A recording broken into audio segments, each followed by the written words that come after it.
Now, let's talk about the footwear. We've had a lot of guys that said they that had trouble breaking them in. Infamous boots, these are. Did you have trouble breaking yours in, and do you still have them? The Corcoran jump boots. Yes. I do still have my Corcoran jump boots, and they were pretty tough. They were tough. I didn't get blisters as badly as some of the guys. I just, that's luck. You just get a pair that fits, or you don't. And I guess I don't know. Maybe I put myself behind a desk with my feet up on the desk, and got into major dick winters earlier than I should have done. I skipped the second lieutenant, skipped the captain, went straight to major dick, so I could get my feet up on the desk. I didn't have to get too many blisters. That's awesome. That's a good strategy. Now, did you pilfer anything else from the set? We talked to Nolan Hemmings, and he got everything but his rifle. Chuck Grant. Nolan. That makes sense. That makes sense.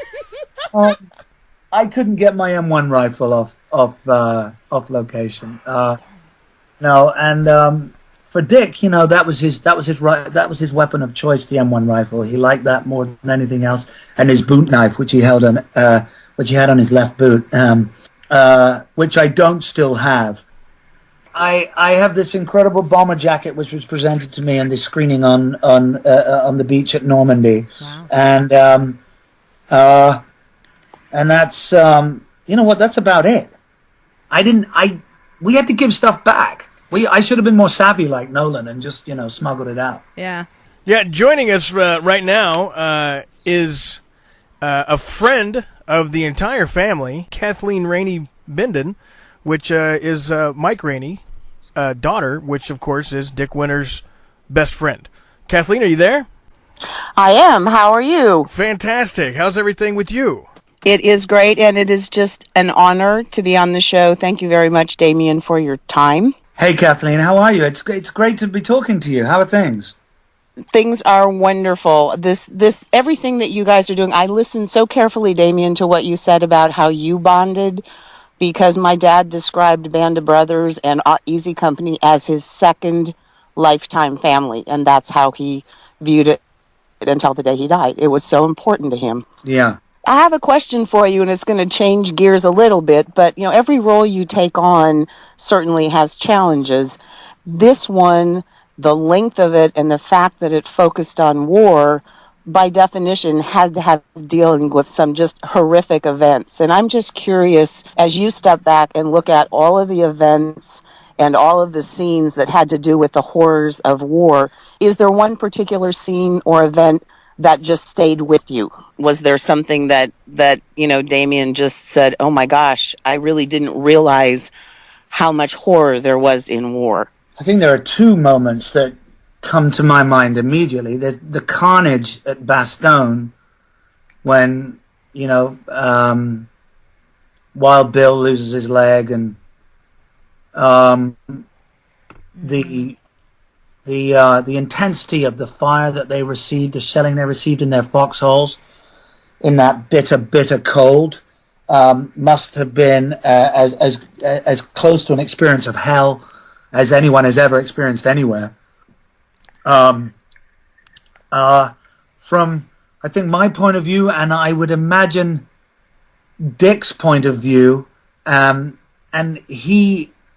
Dick was not given to breezy anecdotes about the war and his war experience.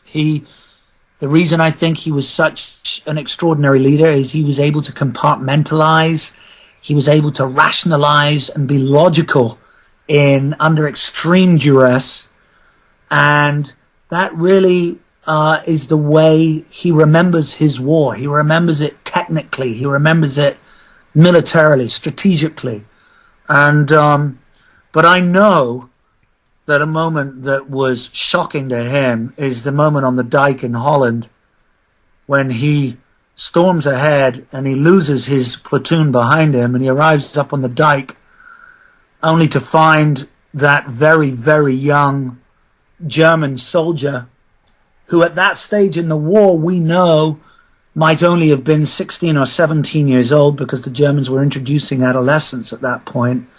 And he shoots him, and it's well portrayed in the series. And I think for those people fighting in the Second World War and that the latter stages of the Second World War, coming up against boy soldiers, which we hear a lot about now in Africa, of course, they're started at 7 and 8 years old, young kids who can't remember never holding a gun.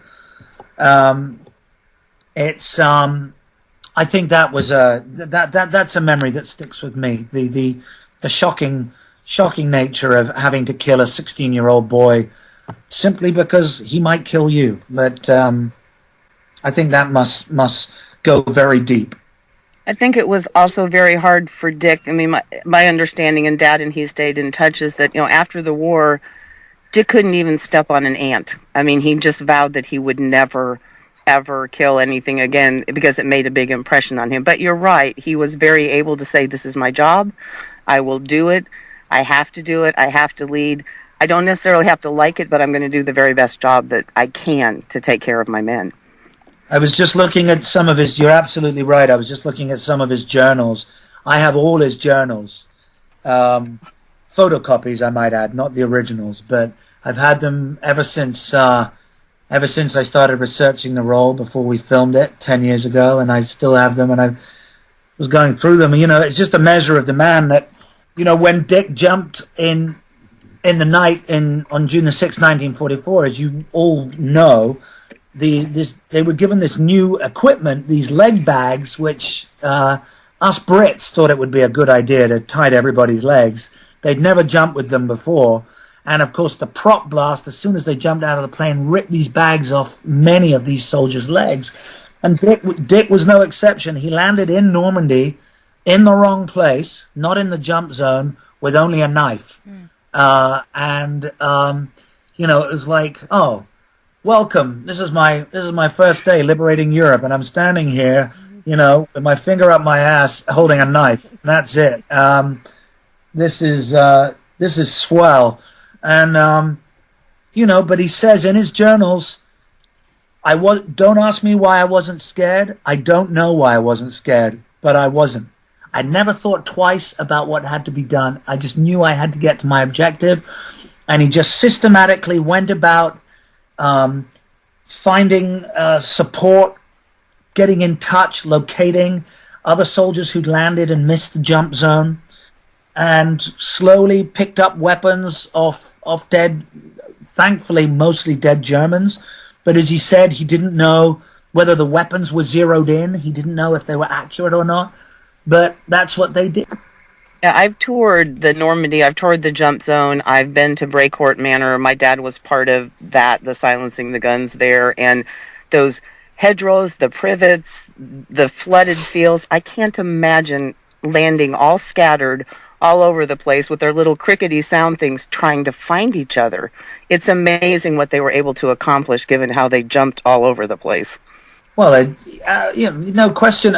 Those hedgerows, were credited with slowing down, the Allied, the liberation of Europe, by days, not just hours, by days. They were so thick and well constructed, just farmers' hedgerows. They weren't defenses, but our tanks and APCs couldn't get through them, and so we often had to take the long way round. So, as you say, just trying to navigate oneself down those lanes, across fields, and then having the presence of mind to take out that battery of 105s in Brecourt Manor is a stunning achievement. And,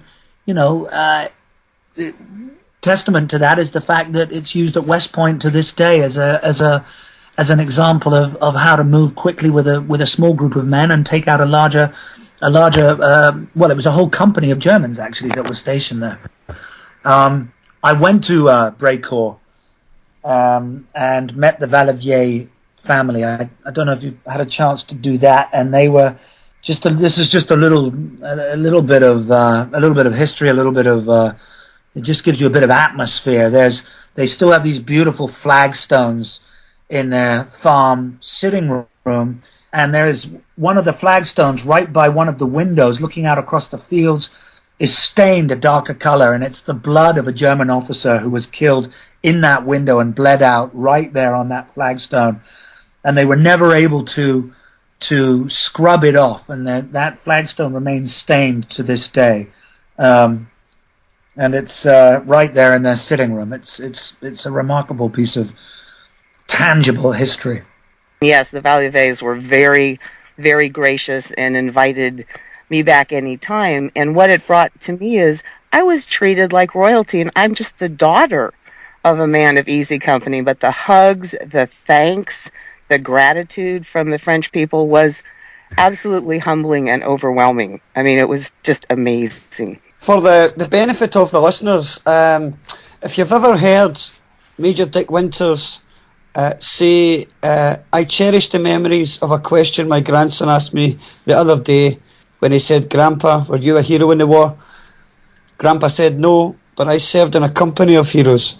If you've heard that statement, that was Major Dick Winters quoting Kathleen's father. So, Kathleen, we can't thank you enough for taking the time out to call in, and we thank you for your question and for your time.